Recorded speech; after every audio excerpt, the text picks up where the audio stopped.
Hindi dictation शुरू होगी कुछ सेकंड बाद। शुरू। सच्चे अर्थों में नेहरू जी आधुनिक भारत के निर्माता है। स्टॉप। महात्मा गांधी की अगुवाई में उन्होंने आज़ादी की लड़ाई में सक्रिय भाग लिया। स्टॉप। सन 1947 में अंग्रेज़ों की गुलामी से देश आज़ाद हुआ और वे 1947 से 1964 तक प्रधानमंत्री रहे। स्टॉप।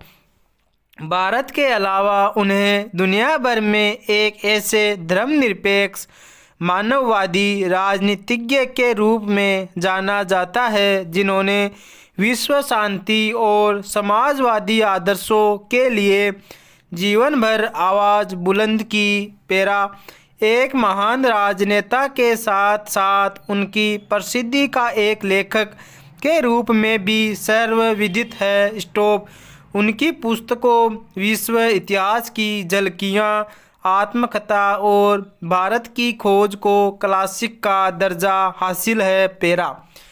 यह मेरी 9वीं जेल यात्रा थी। हमें यहाँ आए 20 महीने से भी अधिक समय हो चुका था। जब हम यहाँ पहुँचे तो अंधियारे आकाश में झिलमिलाते दूज के चांद ने हमारा स्वागत किया। स्टॉप। शुक्ल पक्ष शुरू हो चुका था। स्टॉप।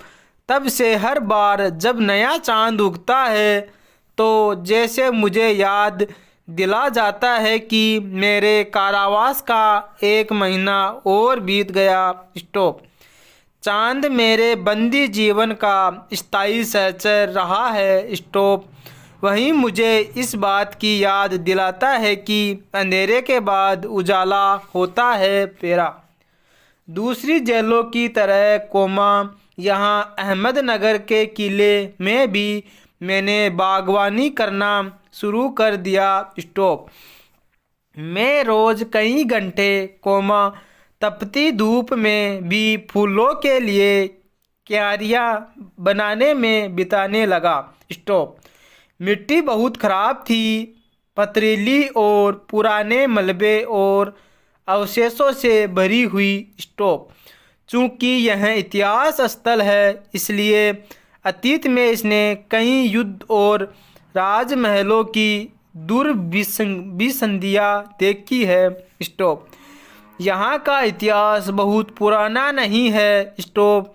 घटनाओं की दृष्टि से इसकी कोई विशेष अहमियत भी नहीं है। स्टॉप। पर इससे जुड़ी एक घटना आज भी याद की जाती है। स्टॉप। यह घटना है चांद बीबी नाम की एक सुंदर महिला की साहस की कहानी।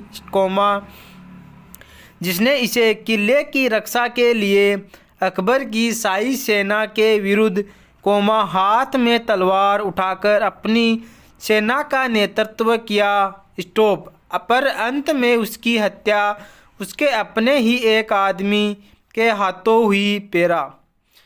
खुदाई के दौरान हमें ज़मीन की सतह के बहुत नीचे दबे हुए प्राचीन दीवारों के हिस्से और कुछ गुंबदों और इमारतों के ऊपरी हिस्से मिले। स्टॉप। हम बहुत दूर नहीं जा सके क्योंकि न तो अधिकारियों से इसकी मंजूरी मिली और न ही हमारे पास इस काम को जारी रखने के साधन थे। स्टॉप। अब मैंने कुदाल छोड़कर हाथ में कलम उठा ली है। स्टॉप। पर मैं जब तक आज़ाद नहीं हो जाता और कर्म के माध्यम से वर्तमान को अपने अनुभव का हिस्सा नहीं बना लेता कोमा मैं उसके बारे में नहीं लिख सकता। स्टॉप। न ही पैगंबर की भूमिका अख्तियार कर मैं फ़िलहाल भविष्य के बारे में लिख सकता हूँ। स्टॉप। बचा रहता है अतीत कोमा पर मैं उसके बारे में भी किसी इतिहासकार या विद्वान की तरह विद्वतापूर्ण शैली में नहीं लिख सकता। स्टॉप। मैं पहले की ही तरह कोमा अपने आज के विचारों और क्रियाकलापों के साथ संबंध स्थापित करके ही उसके बारे में कुछ लिख सकता हूँ। स्टॉप। गेटे ने एक बार कहा था कि इस तरह का इतिहास लेखन अतीत के भारी बोझ से एक सीमा तक राहत दिलाता है। पेरा। दबाव कोमा भला हो या बुरा कोमा दोनों तरह अभिभूत करता है। स्टॉप। कभी कभी यह दबाव दमघोंटू होता है, खास तौर पर उन लोगों के लिए जिनकी जड़ें बहुत पुरानी सभ्यताओं में होती है, मसलन भारत और चीन की सभ्यताएं। पेरा। आखिर मेरी विरासत क्या है? मैं किन बातों का उत्तराधिकारी हूँ? क्या उन सब का जिसे मानवता ने दसियों हजारों साल के दौरान हासिल किया। स्टॉप। उसकी विजयों के उल्लास का कोमा उसकी पराजय की दुखद यंत्रणा का कोमा मानव के उन हैरत अंगेज साहसिक कार्यों का जिनकी शुरुआत युगों पहले हुई और जो अब भी जारी है और हमें आकर्षित करती है। स्टॉप। मैं इस सब का वारिस हूँ, साथ ही उस सब का भी जिसमें पूरी मानव जाति की साझेदारी है। स्टॉप।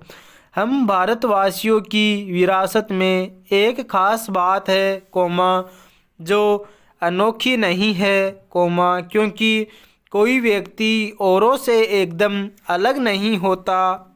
स्टॉप। अलबत्ता एक बात हम लोगों पर विशेष रूप से लागू होती है कोमा जो हमारे रक्त मांस और अस्थियों में समाई है। स्टॉप। इसी विशेषता से हमारा वर्तमान रूप बना है और हमारा भावी रूप बनेगा। स्टॉप। इसी विशिष्ट विरासत का विचार और वर्तमान पर इसे लागू करने की बात एक लंबे अरसे से मेरे मन में घर किए है। स्टॉप। मैं इसी के बारे में लिखना चाहता हूँ। स्टॉप। विषय की कठिनाई और जटिलता मुझे भयभीत करती है। स्टॉप। मुझे लगता है कि मैं सतही तौर पर इसका स्पर्श ही कर सकता हूँ। पेरा।